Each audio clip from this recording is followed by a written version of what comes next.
1879, Mark Twain's two daughters were jumping on the couch and they begged their father to create a bedtime story, and in response, Mark Twain came up with a beautiful, whimsical fairy tale about a purloining prince. It is his one and only legendary fairy tale. It was housed in the University of California at Berkeley after it was brought from overseas when it was discovered by a scholar researching oleomargin for a cookbook. He was curious, what did the margarine stand for? So the title of Twain's story is The Purloining Prince of Oleomargin. Now this fairy tale was unfinished, so he began the story of Johnny to his two little girls, and Johnny was a poor boy in possession of some magical seeds, and he goes on a quest to rescue a stolen prince. This is what came out of the mind of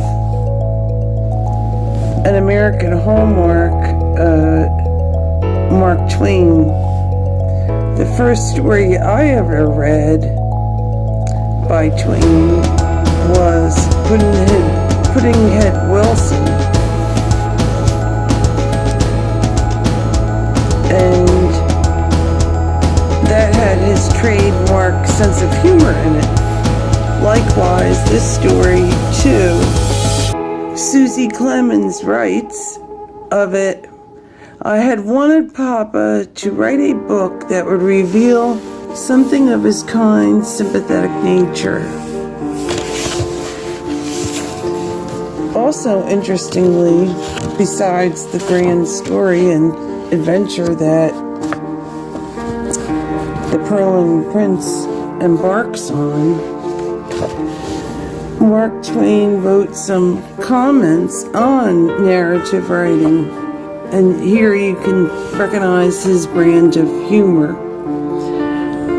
Narrative should flow as flows the brook down through the hills and the leafy woodlands, its course changed by every boulder it comes across and every grass.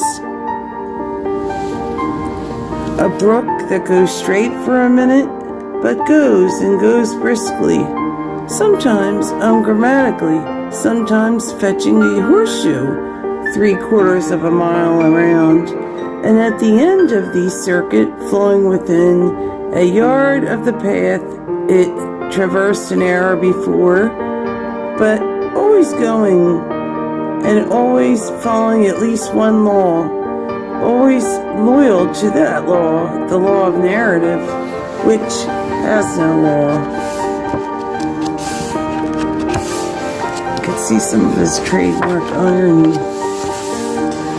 So what happened was, this Paris fairy tale was unfinished by Twain, so Philip Stead, an editor for Doubleday, took an interest and got a hold of the fairy tale manuscript, and he says of it, hello, my name is Philip Stead, which, if said too fast or too enthusiastically, sounds a lot like Philip's dead, which I'm not. I'm sure of it. Most likely, you've never heard my name said too fast or otherwise. Chances are, though, you've heard of Mr. Mark Twain. He's the one who told me this story And unlike me, he is dead. Or at least I figure he is, because 3/4 of the way into the fax, he got up to fetch a cup of tea and vanish completely. Poof. I do hope he found that tea.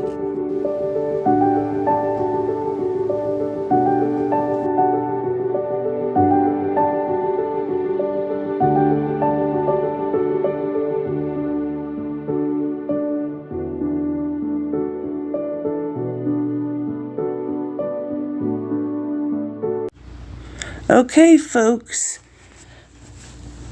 that's all for this Friday morning, and I'll see you on the flip side with a prayer.